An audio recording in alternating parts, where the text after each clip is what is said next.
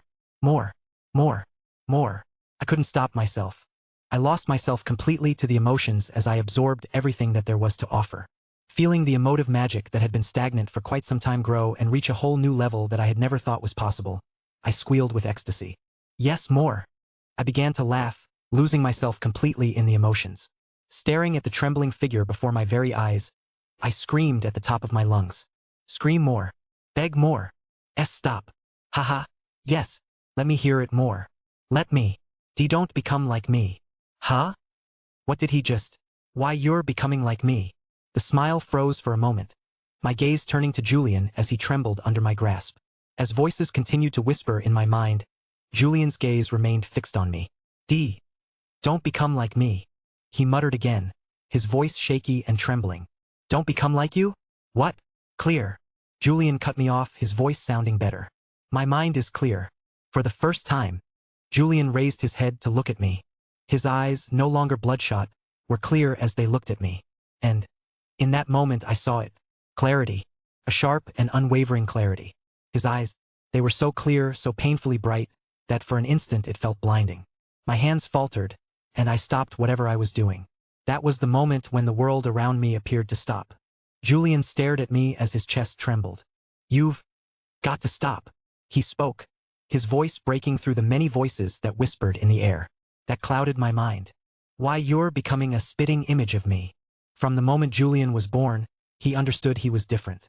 He understood that a certain darkness lived within his mind. A darkness that he couldn't contain. As a child, he tried his best to contain it. But, ultimately, he failed. Evelyn was the first one to see his darkness. Leon was the first one to experience it. His mother was the first one to run away from it. He didn't understand it back then, but his mind was clear now. The darkness was no longer present, and it all became clear to him. It's all my fault. The world changed in his eyes. The voices that whispered in his head were gone, and the constant boiling within his chest disappeared.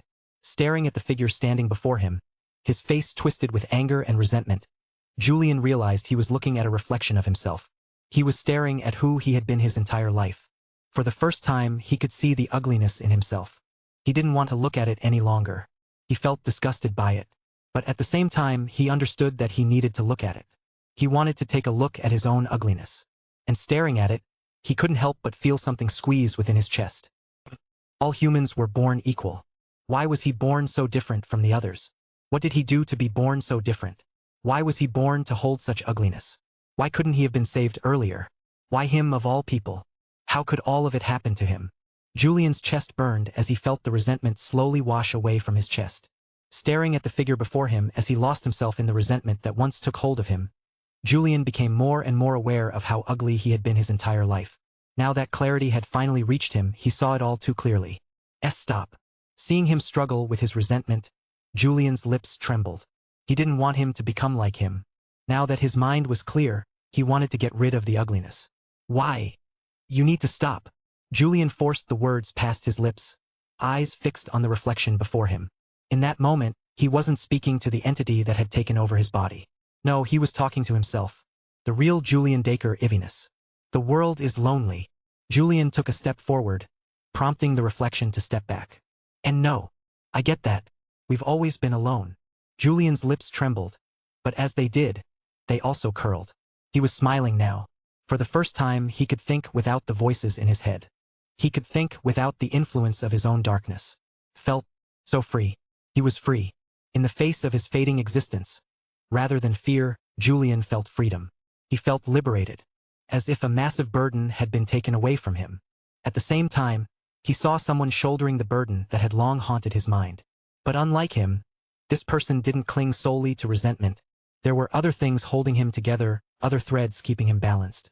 Things that he was never able to get. That was why, despite feeling his existence slowly starting to fade, Julian still chose to remain as he stared at the struggling figure in front of him. Kill, kill, kill, kill, kill. He was hunched on the ground, his eyes slowly being consumed by madness. In that moment, Julian felt the figure turn into that of a child. To that of him when he was young, when he was struggling all by himself to control the darkness. Unfortunately, there never existed someone to help him control that darkness. He had always been alone. The darkness grew as a result.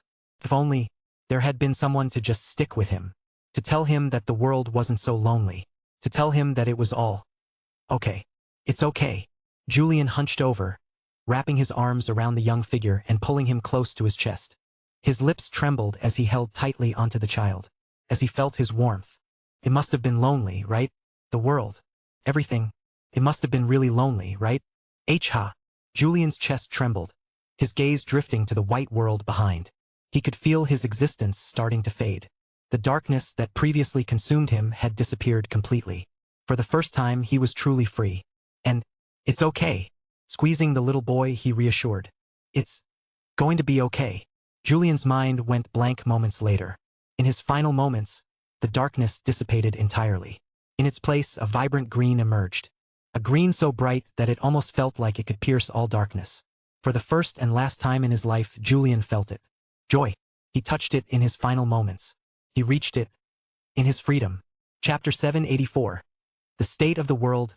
Chapter 784. The State of the World. I didn't understand what happened.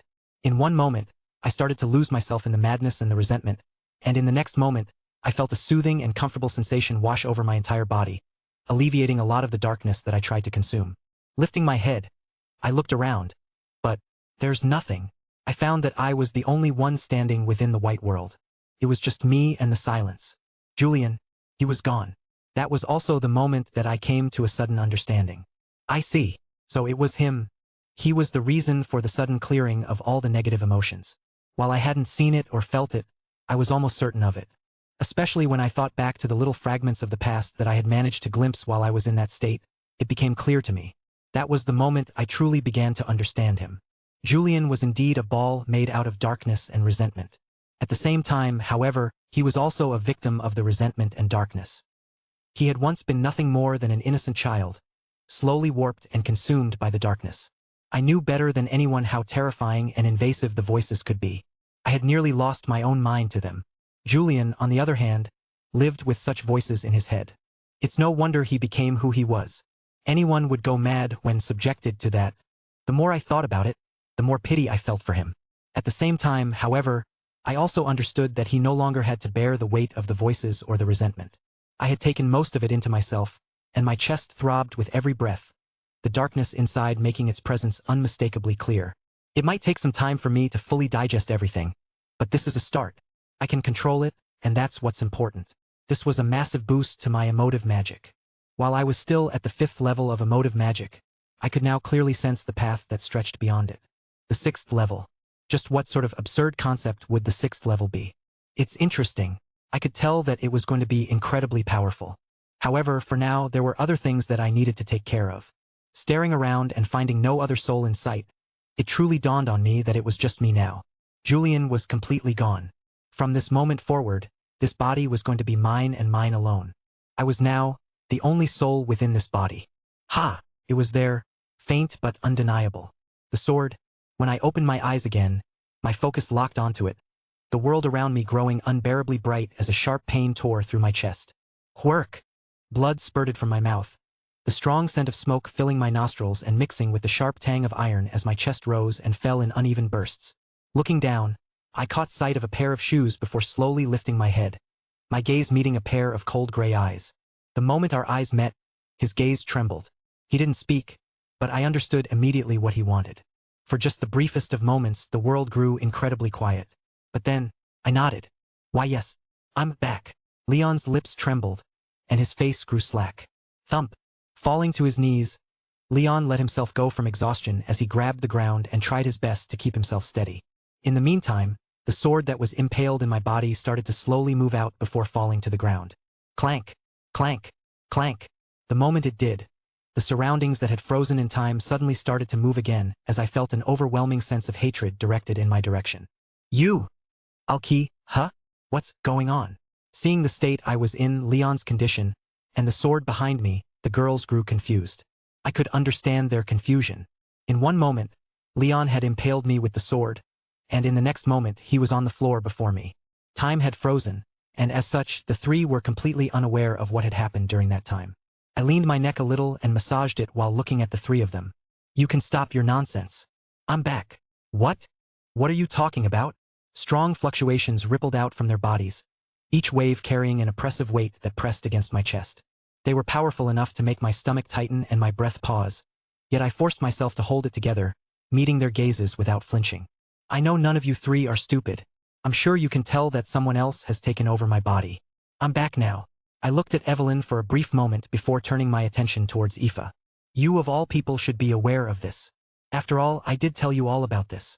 Aoife's expression froze the moment her eyes landed on me. She was clearly caught off guard, her crimson hair, usually so fluid around her face, pulling back slightly as her power faltered. Why you that? I ignored her and turned to Evelyn. I know you're incredibly observant. You should understand better than anyone that the one who took over wasn't me.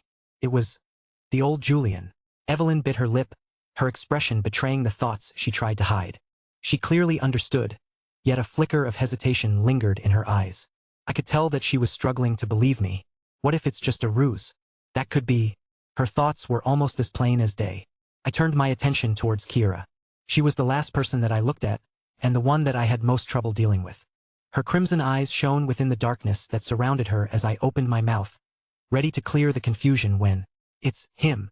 Leon's weak voice filled the air, his head slowly raising. That's Julian. He's back. I am sure of it.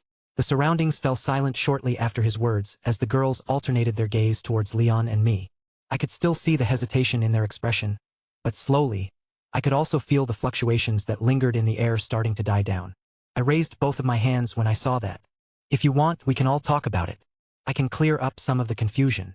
I was in no state to fight them. While the mana inside my body was more than before, I was still mentally exhausted from everything that had happened. Everything felt unfamiliar to me.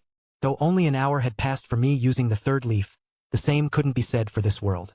Time had moved on, and as I looked at Leon and the others, they appeared familiar, yet something about them felt strangely unfamiliar. It left a weird sensation inside my mind. Despite trying my best to adjust, it still felt weird. Just how much time had passed. All right.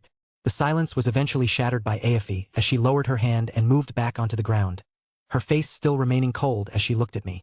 We can talk about this. I'd like to hear exactly what happened. Her eyes narrowed. Everything. For the briefest moment, her tone unsettled me. The way she spoke, the way she carried herself. It was nothing like before. She radiated the presence of a monarch now, her presence a lot more authoritative and serious. Glancing at Evelyn and Kira, I realized they had changed, too. A bitter smile formed on my lips as I nodded. Sure. I was also curious to hear from them, just what had happened in the time that I was gone. The moment I agreed to talk with them, the girls' aggression eased. They remained extremely cautious, but with Leon walking beside me, they placed a measure of trust in him. The walk back was rather quiet.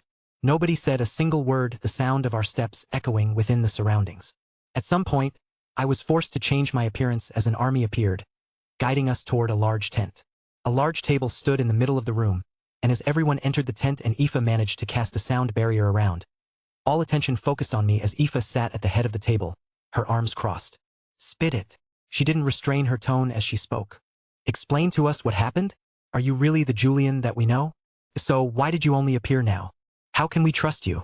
Aoife pressed her hand over the table and leaned forward, her eyes narrowing as her tone remained cold. Make sure you don't leave anything out. I need something credible enough to be certain that something like this won't happen again. I don't know if you're truly Julian, but in the time that you've left, the world outside has gone to utter shit. Gone to shit? I pressed my lips together, alternating my gaze between everyone present, eventually facing Leon's gaze. Just one look in his direction, and I could see that he was also curious. They all wanted to hear exactly where I had been the entire time, and as I felt their gazes, I could only smile bitterly. So?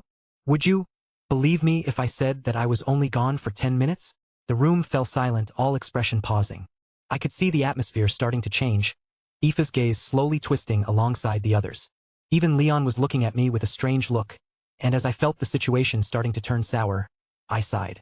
The last memories that I have are of my time at the engagement ceremony.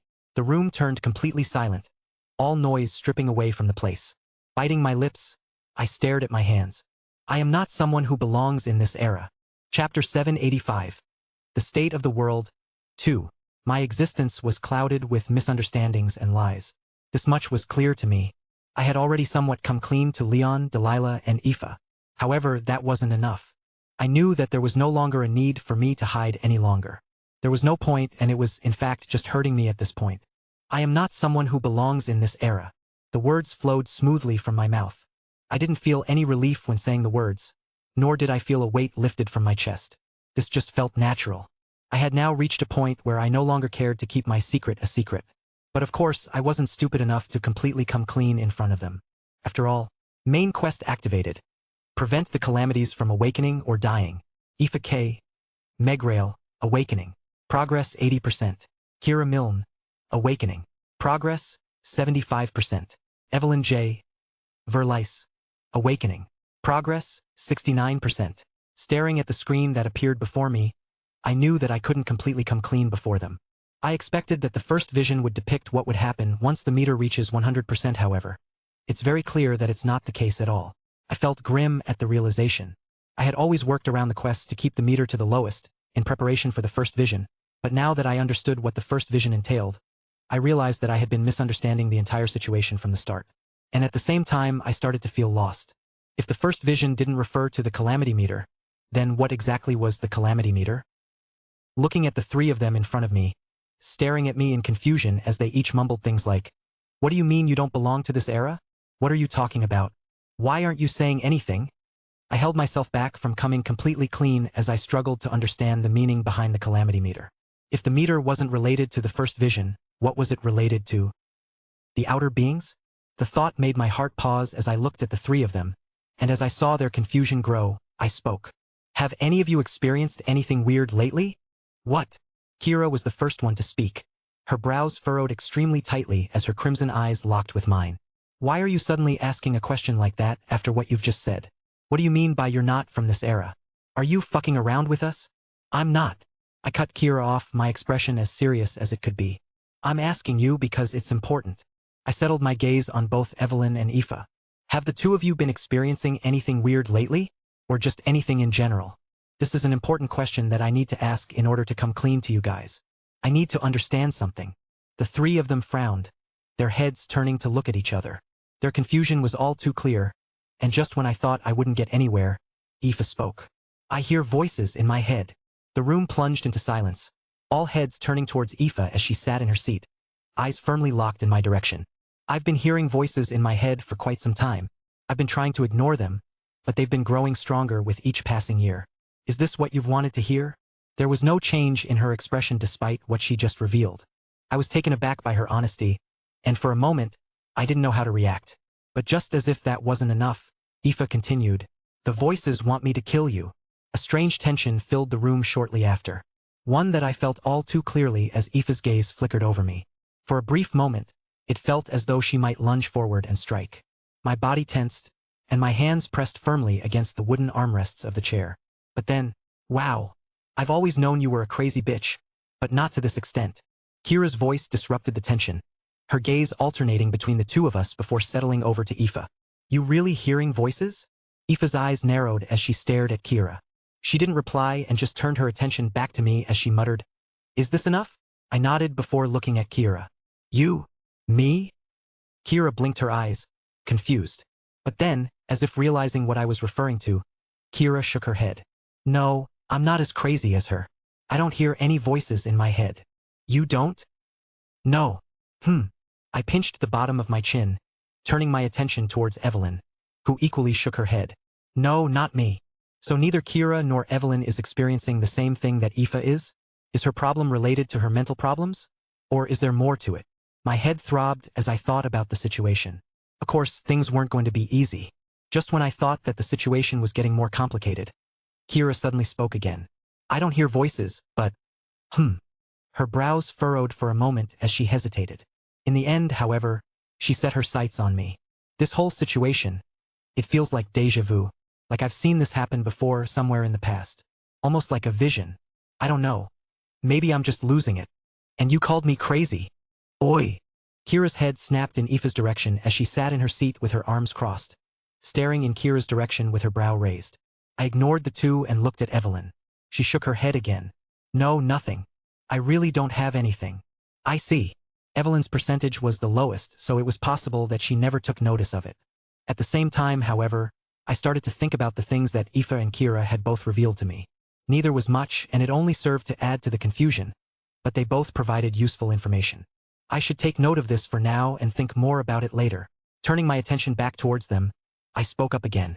I don't think any of you is crazy. In fact, there's a high chance that what you've experienced is real, and something is residing inside of your body. A tense silence followed my words as the three girls stopped. I could see the confusion in their eyes as they looked at me. I could also see the skepticism in their gazes, and knowing this, I finally came clean to them. I said that I don't belong to this era, right? That's not a lie. I don't belong to this era. I belong to a far older era. One where the 7 unrecorded existed. By now, the silence in the room had grown heavy, almost suffocating, as the girls' expressions failed to mask their shock while they stared at me. But as if the shock wasn't enough, I added fuel to the fire. I am one of those 7 unrecorded. To be precise, I am Oracleus. If the silence a moment prior was suffocating, the current silence was different. It was smothering. The girls' eyes were wide, their mouths opening and closing repeatedly as they struggled to come to terms with my words. I could understand their reactions. Leon wasn't any different in the past. This was why I decided to give them a little bit of time to recover from the shock.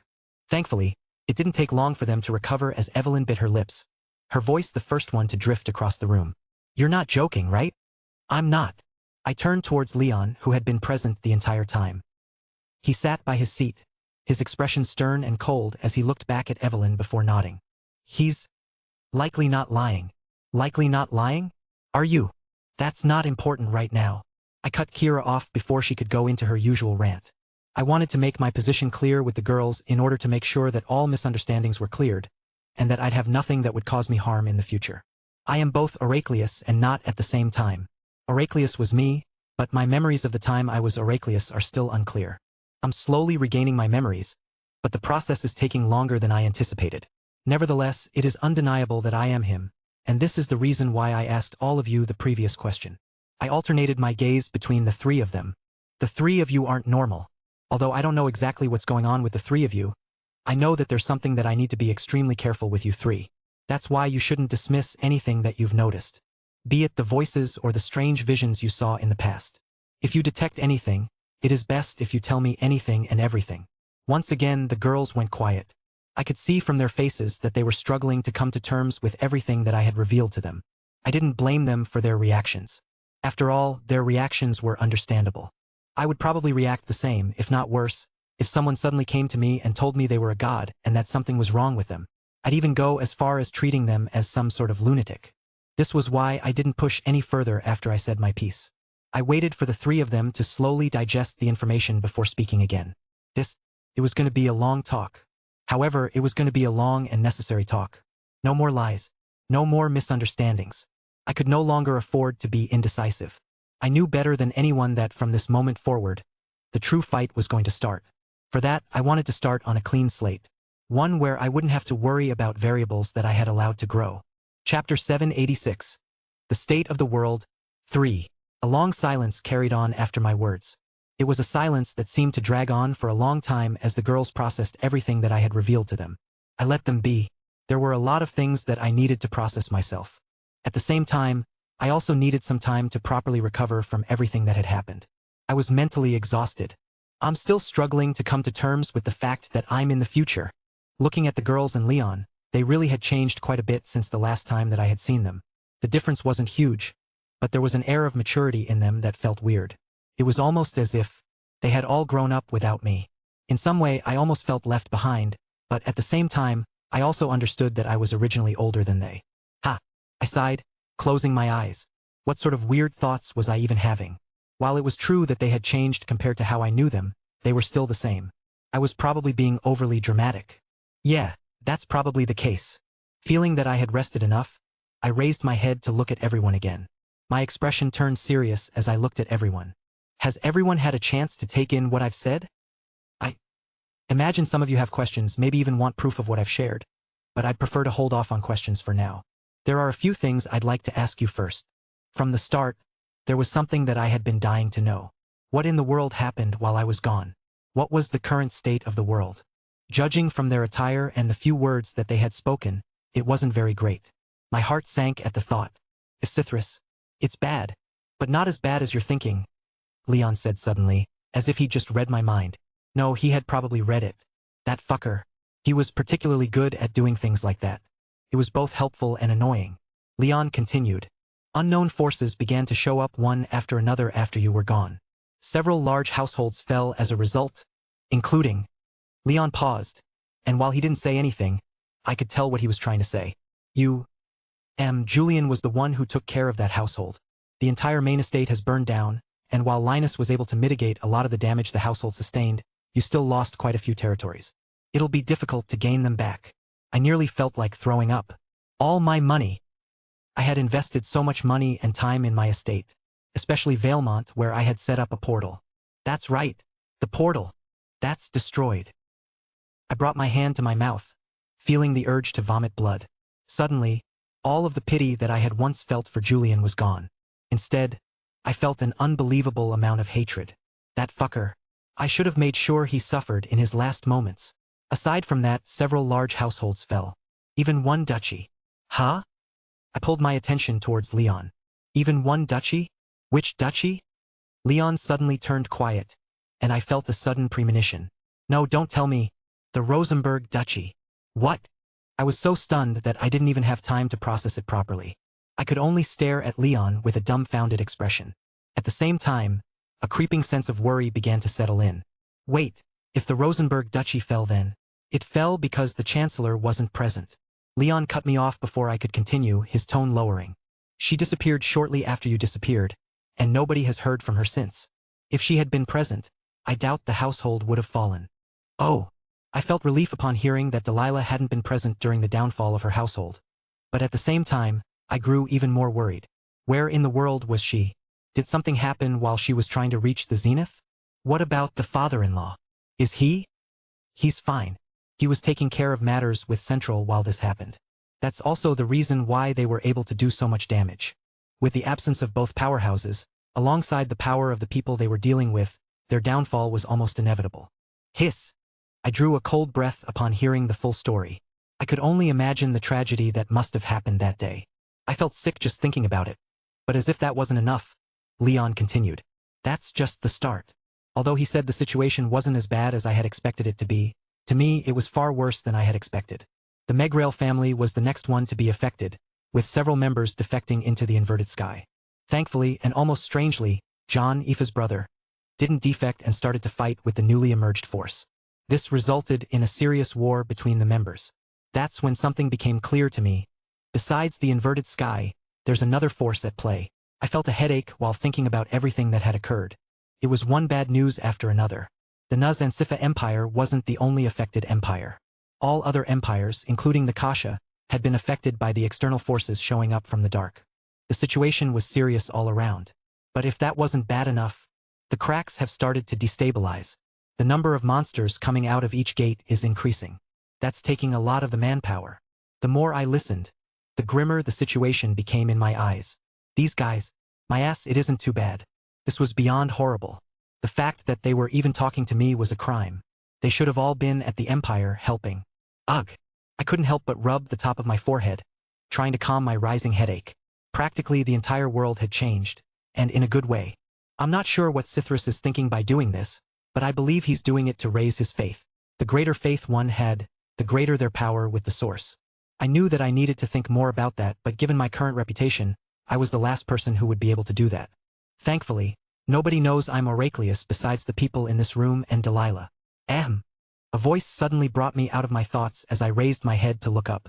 Everyone's attention was fixed on me as I had lost myself in my own thoughts. Right, I was just trying to process the situation. There's a lot that happened while I was gone. Tell me about it, Kira smirked while looking at Leon. He's also suffered quite a bit. The situation is quite messed up in the other empires, too. You can say that it's worse than ours. Really? I turned to look at Leon, who grimly nodded his head. There have been multiple factions rising up. Amel is trying his best to fight for the throne, but the competition is tough. The situation is calm for now, but it's not great. The only empire that is doing moderately well is the Etheria Empire. Etheria? That's Caius's empire? Leon's face suddenly turned strange the moment I mentioned Caius. And just as I frowned, wondering why he reacted like that, Leon spoke. He's the current emperor. I nearly spat out from the shock as I looked at Leon. What did he just say? I didn't hear wrong, did? I've tried contacting him, but he's unreachable. I don't exactly know how it happened, but he killed the previous emperor and took over. The situation over there is calm, but I have a feeling there's something deep there. I've been trying to investigate, but there were too many things that I had to take care of. Leon gave me a meaningful look, and I smiled bitterly. Right? Despite trying my best to remain calm, I was still struggling to comprehend the information. Caius the Emperor. I found that hard to believe, especially when thinking about his situation just not too long ago. Did he somehow succeed in whatever he was investigating? But I'm not sure. If he did, he would have contacted Leon and the others. The situation felt strange for certain. I couldn't deny the possibility that the current Caius wasn't exactly the same one that I knew and could have possibly been controlled by someone else. I hoped that wasn't the case, but I didn't have many hopes. It gets more and more annoying the more I think about it. What are you going to do from this point forward? Are you going to look for Caius and see what he's up to? That would be quite helpful. At Aoife's sudden question, I paused for a moment while staring at her. Right, that's a good idea. The situation was clearly out of control, and it wouldn't hurt to check. But, no. I shook my head, prompting Leon and the others to look at me in surprise. Then what are? I think I'll stay here in the mirror dimension. I was currently a wanted fugitive in the outside world, and not only that, but there was also a chance that Atlas or someone else had figured out that I wasn't the real Julian. There are a few things that I need to take care of. I also believe that Delilah is somewhere here.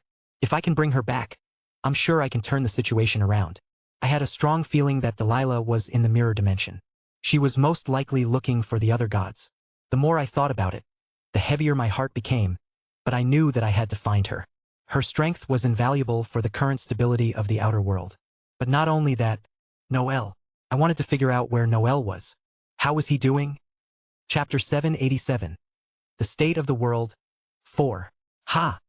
I took a long breath, staring at the world outside. The scorching white sun still hung over the gray sky, while the subtle yet familiar heat radiated from above.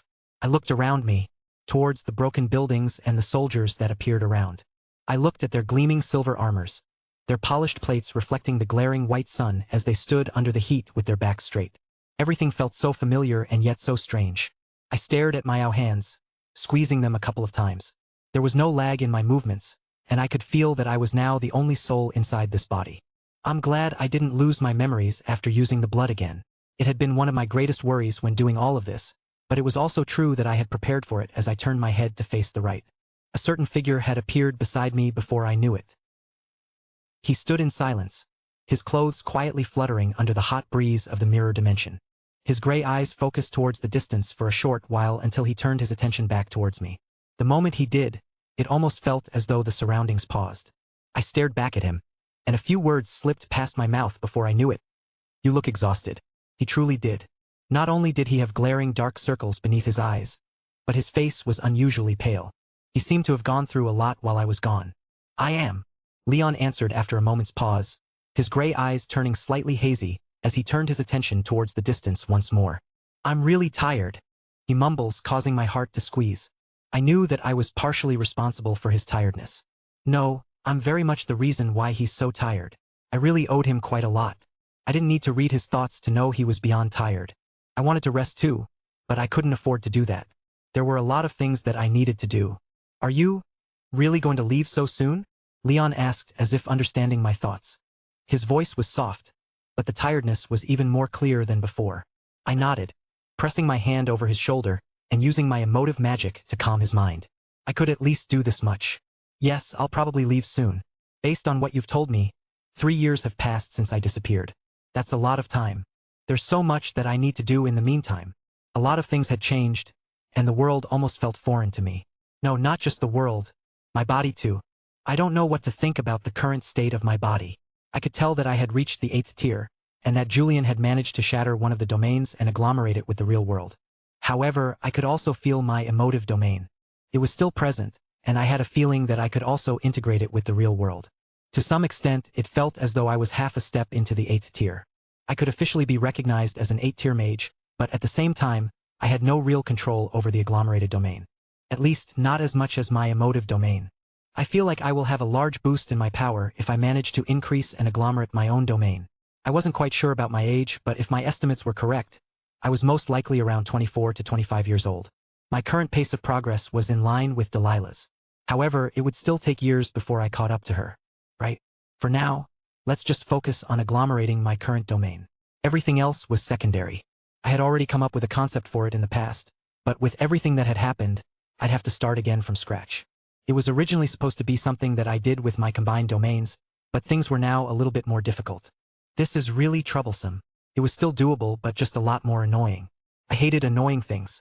Shifting my thoughts back to Leon, who had remained quiet since I had last spoken, I opened my mouth to speak. What about you? Are you going to remain here or go back to your empire? I heard that the situation there wasn't good. It might be. They can take care of themselves without any problem. Leon cut me off, his voice almost a whisper. He looked a little bit better than before as he turned his attention towards the ground beneath him. In fact, you can even say that my presence might make things more difficult for them. Oh, I didn't really understand what he meant by this, but I pretended to understand. The main reason why the Empire is in such turmoil is because of my presence. There have been several assassins coming for me lately, so I've only made things more difficult for my family. Staying low and quiet is the best thing I can do while I wait for Amel to accumulate his power and seize the throne. Oh, I had been thinking about this for a while, but Leon really had no thirst for power. Despite the perfect opportunity presenting itself to him, he didn't think for 1 second about battling it for the throne. I was almost certain that Amel would even give it to Leon if he wanted it. I guess he really doesn't care much about power. It really did fit Leon's character a lot. Then are you going to stay here to help Aoife's and the others to take control? No. Leon cut me off again, his attention shifting back to me as the corner of his lips pulled into a thin smile. I'll be coming with you. There were a lot of things that I expected Leon to say, and this wasn't one of them. He wants to come with me? After everything he had gone through? I almost thought of him as a fool, but then again, thinking about how Leon was, this made sense. He really was a fool. And somehow, I couldn't help but smile upon hearing his words. I take it that you're still not tired of being my knight. No, I am. The smile quickly wiped off from my face. I'm really tired. I think I deserve a raise. Give me a raise. This guy? Absolutely not. Trash bastard. Give me my damn raise. Traz, what? What did you just say? That's not how you should talk to your employer. You're fired. You've long stopped paying me. Huh? Really? Yes. I blinked my eyes slowly. Thinking about it, that might really be the case. I hadn't been present for 3 years. I used to pay his salary. Well, Noel did. It looked like Linus never paid him. Wait, there's a lot of back pay. I started to shiver, taking a step back while looking at Leon. My eyes unconsciously narrowed. How much are we talking about? I somehow didn't want to hear the number. Taking into consideration how the pay is based on the strength of the knight, alongside the things that I did for you over the past 3 years, I'd say. Let me stop you right there. Somehow, I didn't want to hear the number. It felt as though I'd get a heart attack if I did. 50 mil. It's a good day today, isn't it? The sky is gray. Yeah, a good day for the mirror dimension. Leon's eyes narrowed, his expression seemingly about to say, You changed the topic to avoid hearing how much you owe me, right? I averted my gaze away from him. This delusional fucker. I'd never do something like that. I was a good and honest. Here. Leon casually tossed me a certain item as I caught it. Turning my attention towards it, I stopped before looking back at Leon. I've kept it well. You can have it back. Right? I looked at the small tube in my hand and clenched it tightly. Within it was my blood. It was an amount that I had extracted in the past and had given to Leon to keep. This was also the main reason why I had been able to keep my memories despite using Noel's body to restore the body. While there still was a lot of my old blood inside of this body, the amount was a lot lower due to me extracting a bit in the past. Opening the cork, I chugged the blood into my body as the veins inside of my body started to throb and churn. I closed my eyes and relished in the sensation before opening my eyes again. There was no clear change after drinking the blood, but I felt a lot more clear-headed than before. I also felt a small sting coming from my right forearm. Not bad. With this, I should be in top shape. I felt very good. Looking back at Leon, I was just about to speak when a certain voice cut me off. Are you two done talking? I turned my attention towards the source of the voice, spotting Aoife, Kira, and Evelyn walking in my direction, each of them looking more refreshed as they wore brand new armors. Looking at them, it almost felt as though they were getting ready to go on a long trip. I wonder where they're going. I was curious, but I didn't ask much. We're more or less done. Yeah. Leon nodded, pressing his forehead and squinting his eyes. I'm feeling a little tired, but it should be enough to move. You want to move now? I looked at Leon in surprise. I was fine with going now, but Leon looked like he'd stumble over at any second. This didn't feel like a great idea. Now? Well, that works well too, I guess. Overhearing Aoife's mutter, I turned my head in her direction. What did she just say? I suddenly had a bad premonition. I'm also feeling pretty good. I'm good to go. Yeah. Licking my lips, I alternated my gaze between the three of them. Haha. A nervous laugh escaped my lips at the same time. Where are the three of you going? All three girls stopped while looking at them. Then, staring at me with an expression that seemed to say, isn't it obvious? I felt my heart sink. With you, no? Chapter 788. A Reunion 1. Chapter 788. A Reunion 1. Splash! Crimson waves lapped against the side of the dock, scattering droplets of red across the worn planks as boats drifted in and eased themselves alongside the pier. Get the merchandise out. Make sure that nothing goes wrong with it. There's a lot of precious material inside.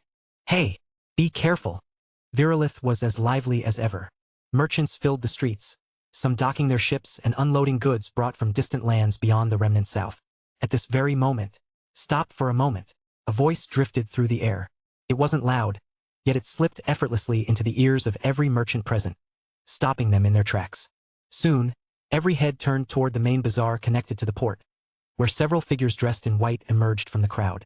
All noise stripped from the surroundings, all eyes focused on the envoys of the goddess of light. At the helm stood a young man dressed in a white uniform. The instant he appeared, a heavy tension swept through the surroundings, pressing down on everyone present. His cold gaze swept the surroundings before falling on a couple of crates.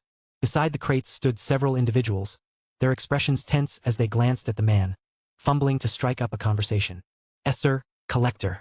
Is there anything we can help you with? He stood motionless, his light brown hair stirring faintly in the air, a silver mask gleaming under the pale sunlight. Then, without a word, he turned to the envoys behind him and gestured toward the box. Check the contents of the crate. Wait, sir. Hold on. You can't do this. The merchants immediately tried to protest, but the collector didn't care as he coldly maintained his gaze over the crates. No, wait. Despite the merchants' protests and the curious stares from those nearby, the collector remained completely indifferent. Keep checking. Ignore them. The envoys obeyed the collector's command, moving toward the crates and opening them. Inside were rows of candles, their scent wafting through the air and filling the surroundings with a pleasant fragrance. Candles? There's more candles here. The candles came in a variety of colors, each carrying its own distinct yet pleasant fragrance. The envoys continued their search, but every crate was filled with candles. In total, there were 16 crates, each containing the same batches of candles. Sir, this is all. There's only candles.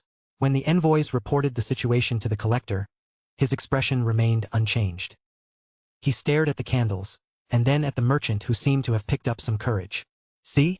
What did I tell you? There's nothing here. They're all candles that I'm trying to sell. Are you going to reimburse me for the damages? The merchant deliberately raised his voice, loud enough for everyone nearby to hear. Despite this, the collector's face remained the same. He gave the merchant a steady look before turning his attention towards the candles and picking one up. What are you doing? Why are you touching the candles? I'm telling you, you've already damaged the goods enough. You'd better stop before I make the situation worse. Ignoring the merchant, the collector brought the candle closer to his nose and inhaled deeply. His eyes closed, and a moment later, his expression softened. When he opened them again, they were slightly bloodshot. Take him in. His order was absolute. The moment the words left his mouth, the envoys picked the merchant up and brought him away. What? You can't do this to me. I'm innocent. I'm telling you that I'm innocent. Despite his cries, nobody reacted. All eyes remained fixed on the collector as he picked up another candle and turned his attention towards a certain envoy. The envoy stepped forward and extended his hand, a faint red magic circle forming. A flame burst out not long after. Placing the candle on top of the fire, it started to melt immediately. The collector placed a ceramic pot beneath, collecting all of the wax. Drip, drip. The process was a slow one. The wax melted relatively slowly, but the collector remained patient, alongside the envoy, as more and more of the wax liquefied. It took 10 minutes for the entire candle to melt under the heat of the flame. As a large pool of wax gathered in the pot, the collector studied it intently before placing his hand over it. The golden ring on his finger glowed a moment later, and the wax started to stir. Bubble, bubble. Bubbles began to form shortly after, the wax churning as if it were boiling. Some of it splashed onto the collector's hand, yet he remained completely unfazed, his eyes fixed unwaveringly on the wax. And then, there! Collector! A black liquid began to bubble upwards, its appearance immediately chilling the atmosphere. The collector quickly stopped whatever he was doing, pulling his hand away as the flame also stopped. Putting the pot away, the collector turned his attention towards the envoys. You know what to do. Collect everything and send it over to the church. Understood. Yes, sir. MHM. Satisfied, the collector shifted his attention elsewhere and began to move. His steps were slow, his posture perfectly straight. As he walked down the city streets, those around him lowered their heads at his presence, a silent pressure radiating from him as he turned the corner. The cobblestone streets grew more faded, and the surrounding buildings appeared increasingly worn and gloomy. Signs hung crookedly, and as he stepped over a pool of water that distorted the neon-colored signboards reflected within it, the collector paused before a weathered wooden door. Glancing around to make sure no one was watching, he removed the silver mask from his face and stripped off his outer garments. With a quiet breath, he pushed the wooden door open, revealing a rundown pub dimly lit by flickering lights, where only a handful of weary patrons lingered. He scanned the surroundings before eventually moving towards a certain table and sitting down. Would you like anything? A burly man appeared before him not long after. Raising his head, the young man glanced at the man before mumbling, "The same. All right." The burly man left shortly after. For a brief moment, the entire pub fell into silence. But it didn't last. The quiet was soon broken by the subtle scrape of a chair against the floor, cutting through the still air like a whisper. A figure sat opposite the collector as he kept his head lowered. The silence returned, but not for long. "Stop acting so mysterious. It's pissing me off. Look at me, or I'll toss this cup over your head." A bitter smile formed on the collector's face as he raised his head to look at the woman sitting before him, holding onto an empty glass cup while she crossed her legs and leaned back against the wooden chair. "You're finally looking at me?" "Yes." Anaz could only look at the woman in front of him with resignation. Despite having reached the rank of a collector and being hailed as one of the most promising members of the Church of the Goddess of Light, he was still nothing compared to the woman in front of him. "What? Looking at your face, it seems like you have a problem." "Do you have a problem?" "No, I don't." "Are you sure?" "I'm sure." The woman smirked. "That's good to hear." She placed the cup down, her expression softening slightly. It didn't last long, however, as she reached into her pocket and pulled something out, placing it on the table. Clank! The faint sound of metal against wood echoed through the quiet pub as Anaz's eyes shifted toward it. His expression immediately turned serious. "This is? It's something I found recently. Word is, it's been spreading fast among pirates and across nearby cities. They say that if you try it, your strength will increase. It seems like some sort of drug. I've yet to try it, but from what I've gathered, there doesn't seem to be any side effects. For now." Anaz reached for the metal box on the table and pulled out a small black pill. At first glance, it seemed ordinary, just a simple, unremarkable pill, but his sharp eyes detected that something was off about it. "It feels similar to what I found within the candles. This can't be a coincidence." Lately, things had felt unusually off. Strange objects and pills had begun appearing throughout the city and across the entire mirror dimension. The fragile order that had once held everything together was starting to crack, and the main church had issued a decree to halt any distribution of such items. "Do you have any idea as to what this is?" "No, I'm not entirely sure." Anaz shook his head. "Even you don't know? I thought you were a collector." "I am." "Then why are you so useless?" Anaz was left speechless. What do you mean by useless? He was a damn collector, one of the highest possible ranks within the entire church, only below those in the seat of Salas. Still, he only complained in his heart. He didn't have the balls to complain outwardly. Coughing drily, he got on with the conversation. "My clearance level isn't high enough to access that information. Right now, my job is simply to locate and investigate anything containing this type of material. Just a moment ago, I came across a batch of candles infused with it. I was able to detect the content within thanks to the ring that I've received from the church." Anaz showed the ring on his finger. Anna's brow rose at the sight, but she didn't say anything. If anything, tisk. She clicked her tongue, prompting Anaz to flinch. He coughed again, trying to change the conversation again, feeling cold sweat pouring down his back. "This is the current situation. We're trying to locate the distributors, but we've found nothing as of yet. They're hiding quite deeply, and the seats are starting to become impatient. They might make a move themselves soon. That would be quite problematic." and mumbled, switching her crossed legs. If they do start making a move, that would mean the sea will likely be taken over for a bit. That would be less than ideal for me. I know. Ha! Anna sighed, feeling her head throb at the sudden piece of news. If the sea were really shut down, then she'd have to start making some plans regarding what she'd have to do. Should she just lie low for a bit? She groaned, turning her attention towards Anaz, her gaze falling on his hand. If only this bastard. Clank. Suddenly, the door of the pub opened and all heads turned in unison. Several figures appeared not long after, and the moment Anne's head turned, she felt every hair on her body stand on end, especially when she caught sight of the leading figure, feeling the enormous pressure coming from within his body. Dangerous! Before she even had the chance to react, however, the man in question turned his attention towards them. Time seemed to slow down in that moment. And then, I've finally found you. Chapter 789. A Reunion 2. Chapter 789. A Reunion 2. Tell me why we're headed over here? We've been traveling for quite some time. Don't you have a dragon? Why can't we use your dragon? I'm sure we would have arrived way faster. Nag, nag, nag, nag. That was all I heard throughout the entire journey to the remnant south. It was just an endless amount of nagging coming from Leon, Aoife, Kira, and Evelyn. The four of them just nagged the entire time. It was to the point where I just felt like leaving them and running away. Thankfully for them, I had the patience of a saint. I just smiled and ignored all of them. I can't believe they followed me. The one I was most surprised about was Aoife. She was supposed to be the princess of an empire. The competition for the throne was also at its climax. I didn't think that her coming with me was the best decision. Despite this, she still insisted on coming, saying things like, "My presence isn't required for now. Most of my people can handle most of the stuff for the time that I'll be gone. If anything does happen, I can always receive messages from them. What do you think of the royal family? Do you think we don't have stuff that can't communicate such far distances?" Oh, I just accepted her explanation and didn't ask any further. At the end of the day, given her current strength, I believed that she would be of help. First order of business, I need to find Anaz. The goal was to reach out to Panthea. I knew that it wouldn't be as simple as the last time that I did so. I tried going to the church, but the doors were closed, and everyone who tried to get in was kicked out shortly after. In the end, the best method was just to get in contact with Anaz. Thankfully, the task wasn't very hard for me. Thanks to Mana Sense, I was able to track him down rather easily. This should be the place. It looked like a rundown pub, and as I pushed the door open, I was immediately met with several dozen gazes, all of which weren't friendly. I paid them no mind, sweeping my eyes across the entire room before settling my attention towards a couple of figures.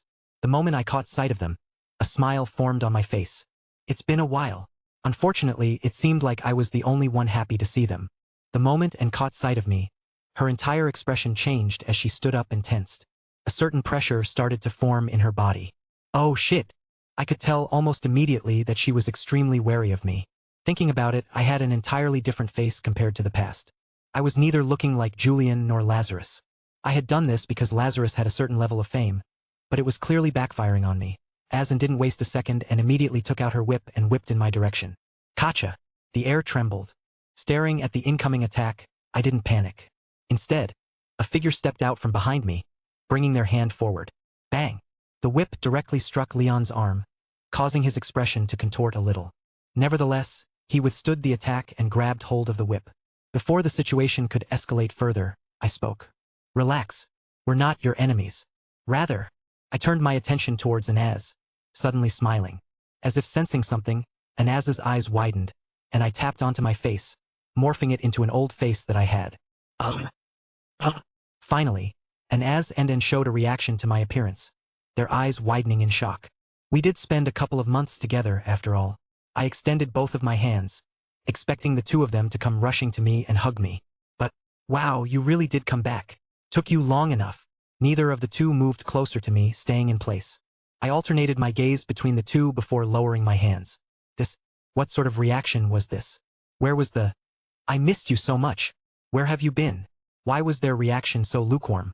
Nobody likes you, a certain voice whispered next to me shortly after, prompting my head to turn.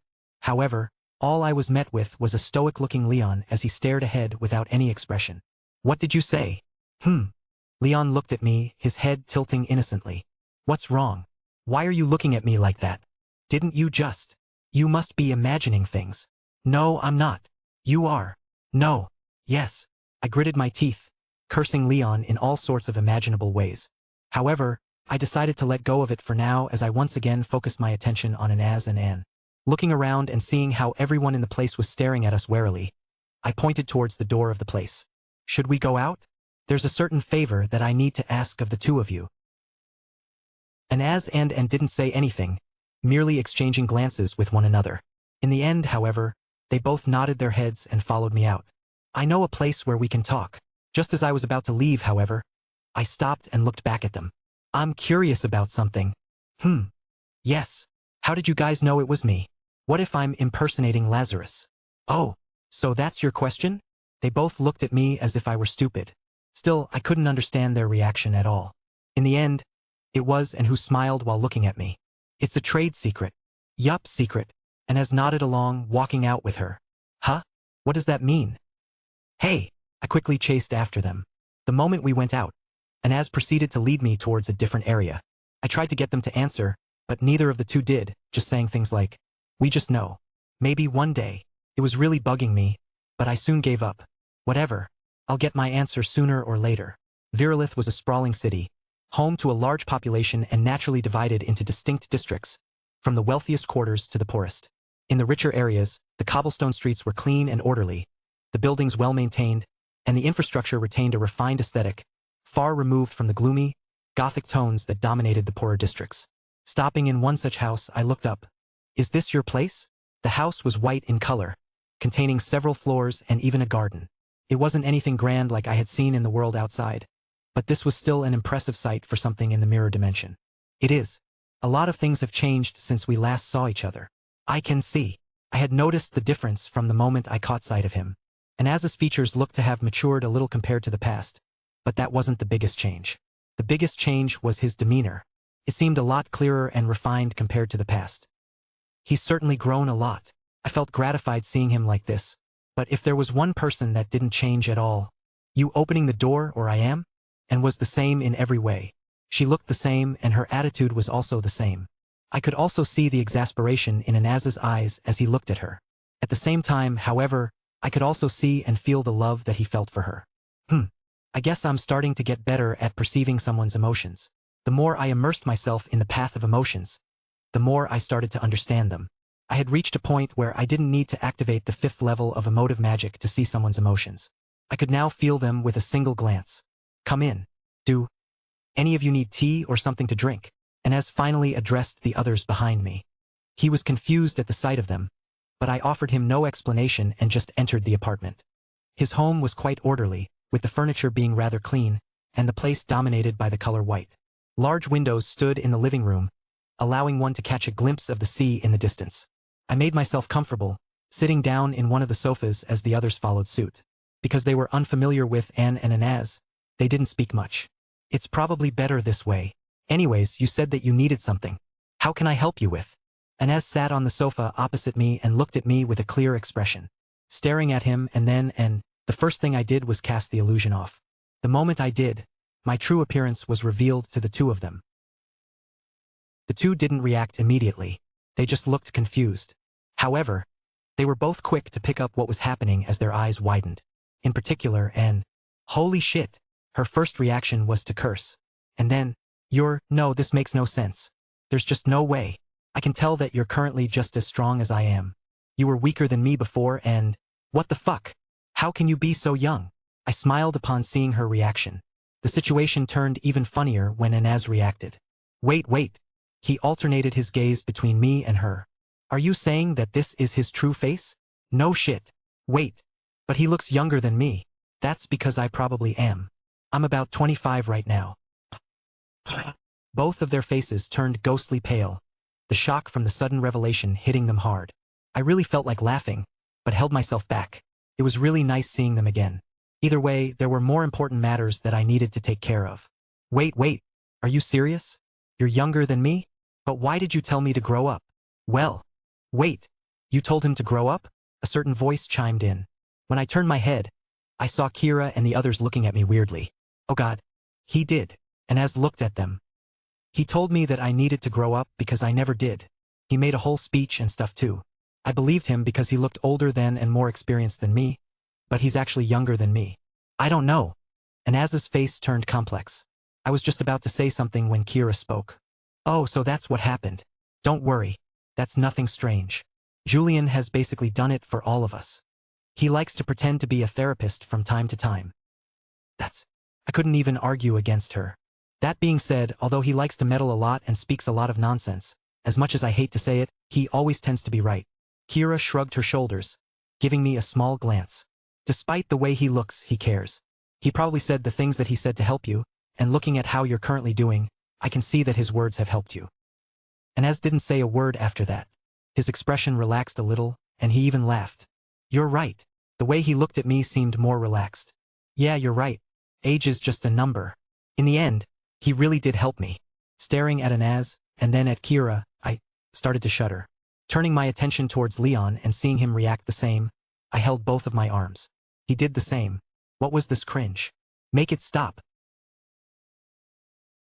Hello everyone, this is Shadow. Due to copyright restrictions on YouTube, I can't publish many of the audiobooks you love. That's why I've created a special paid service where you can enjoy over 300 high-quality audiobooks from platforms like Webnovel, Pocket FM, Audible, Wuxia, and more. Each novel comes as a one-time purchase, no subscriptions, no hidden fees. After payment, you'll receive full access via Telegram, along with all future updates for that novel. You'll find a wide selection of your favorite genres and titles, always in premium audio quality. Check the full list of available novels in the description. DM me now to get your favorite stories in audiobook form and start listening today.